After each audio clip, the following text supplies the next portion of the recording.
Hello there and welcome to another live chapter reading for Itsy Bitsy Book Bits. Today I shall be reading from Bake Off, Bake Believe Trilogy, Book 2 by Cori Cooper. Chapter 1, Pumpkin Chocolate Chip Cookies. Why am I still in this car? I blink about a zillion times then squeeze my eyes shut. The sun is right in my face, burning my eyeballs out. Even when I bury my head into my pillow, I can still see the purplish blob bouncing behind my eyelids. My brain drags like a zombie moving through jello. I didn't just sleep, I crash-napped. I tried to remember the last thing I remember, but it's like there wasn't a time before I drifted off to Sleepy Town. It's all a mess of randomness. I peep my eyes open again and everything comes into focus very, very slowly. The blur of shapes, scrubby bushes, and wild field full of cows. The van engine squeaks like hamsters on a wheel. Dad pats the steering wheel, urging the van to go faster than the car we're trying to pass. Mum scrunches down in her seat, reminding Dad we're in no hurry, so he needs to chillax. Bubby snores into his pillow behind me. I bet my cupcake-shaped measuring cups he's drooling. Penny taps her feet to whatever music's travelling through her earbuds. Oh yeah, then there's my numb bum and seatbelt lines etched into my cheek. Proof of what the last 48 hours have been like. I still remember exactly what's going on here, right about the time I wish I could forget it again. I groan and shift, my arms lay heavy on my pillow, and my movements are as slow as snails in a marshmallow cream. Are you awake? Robyn's hot breath stings my cheek. I squirm away, mushing my face into the cool glass window. Cat? Poke, poke, poke into my side. Cat? Poke, poke, poke. Cat! Robyn shrieks right in my ear this time and shakes my arm like we're in the middle of an earthquake. I bolt upright, my heart pumping. What? Yes, I'm awake, I'm awake. Finalmente, Robyn thuds back into her seat, her hand slapping her legs. You've been asleep forever and a day and a half. I rub my face, trying to smooth out the wrinkles and look around. Robyn, my bestest, most favourite cousin in the whole wide universe, that I want to throw out of the window right now, sits beside me. I send her my best gremlin go. Robyn, what the heck? We're here, being up. You're missing everything. Wake up, this is the best day ever. She bounces all over the place and into the window, into me, ramming Mum's seat, hitting the ceiling, whacking my legs again. She has had way too much sugar. I think it was a bad idea to stop for snacks at that Maverick in Flagstaff, and an even worse idea for Robyn to choose a jumbo pack of Sour Patch Kids. Is she right though? Are we really here? I was kind of thinking I'd spend the rest of eternity in this car. We've been driving so long I'm not sure what life was like before I buckled up Buttercup. I lean into my window again, trying to see something other than thirsty squatty trees. Look, look, look, Robyn thwacks my arms and legs some more in her excitement. A bunch of old buildings line up along the main street like a row of hunched old men. Our car slows down, so I'm thinking the bakery has to be one of these buildings. But which one is it? My heart gets stuck somewhere in my throat, making it hard to swallow. I've waited months for this moment, months that felt like years. And now it's here. I finally get to see the family bakery. I finally get to meet my great-granny Ginny, who used to live in Fancy Pants France with my mum's little sister, Aunt Jojo. And maybe, just maybe, I can finally figure out why my family is so stinking weird. Towards the end of the parade of shops is a sunny yellow sign with a turquoise border that says L'Amour Baking. It waves in the breeze like a hand welcoming us. We're here, I screech, all sleepiness gone. I'm about to burst into the air like a firecracker and explode in hot pinks and lime greens so the world knows how over-the-top excited I am. Bubby groans, pulling his pillow over his head. Wake up, you sluggerbug. I wad up my blanket and toss it over the seat behind me. He snuggles it up to his chin with a sleepy, thanks. Yeah, he's the lost cause. I fumble with my seatbelt buckle as Dad eases the car into a parking space in front of the bakery. With Hulk strength, I overpower the motorised sliding door until there is a gap large enough for me to slip through. Then I fly round to Robyn's side and do the same to her door. We're here, we're here, we're here. I jump into the air, taking Robyn with me. We aren't quite in sync. Her up throws off my down, and we both crash into the car.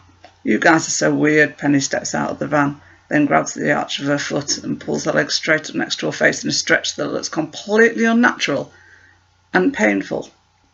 Bubby is as limp as licorice, so Dad has no trouble lifting him out of the back of the car. It's when Dad tries to set Bubby on his feet on the pavement that things get dicey.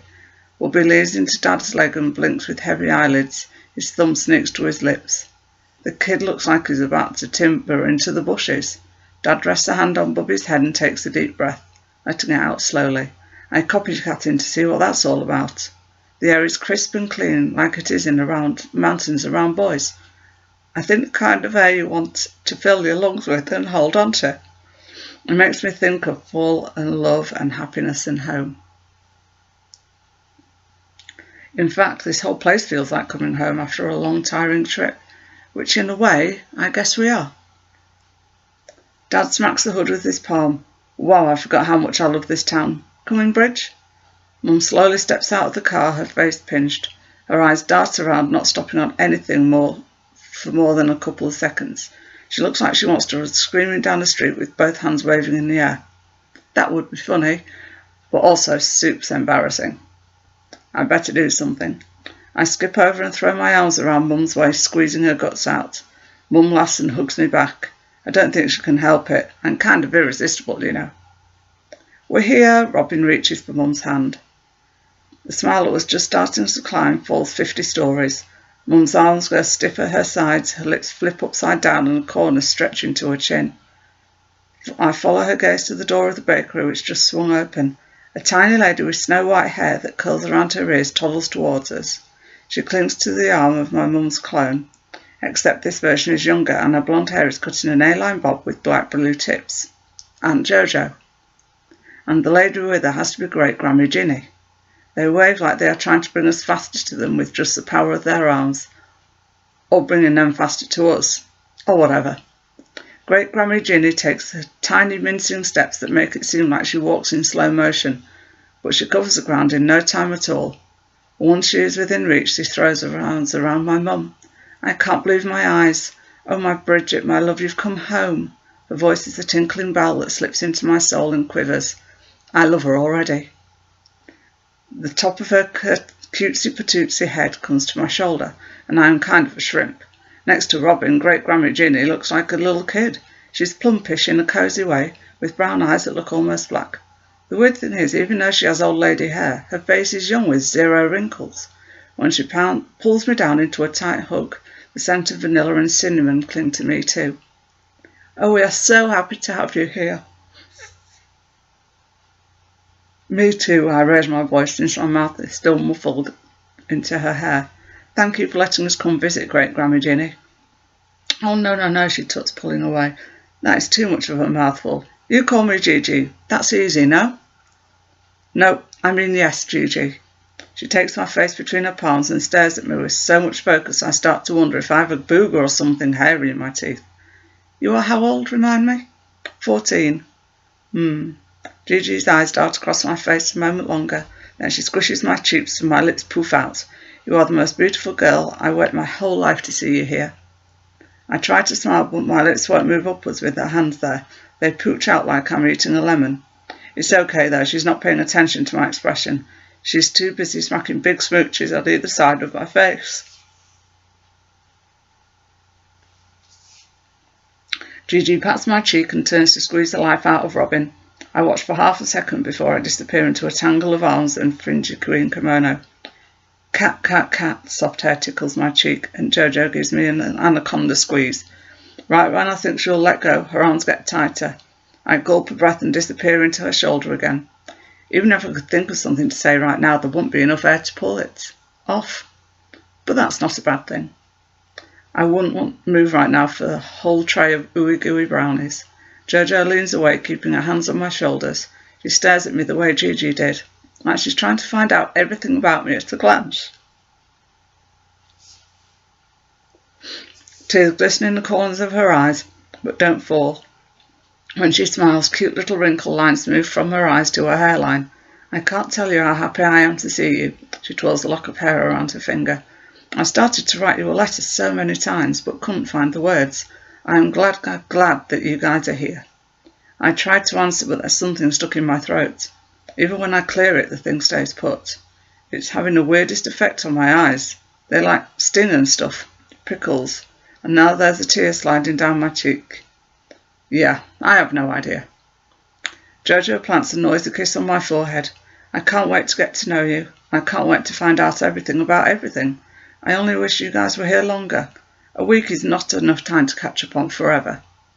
Robyn, come here, girlfriend. Jojo stretches one of her arms to enfold Robyn and pull her to us.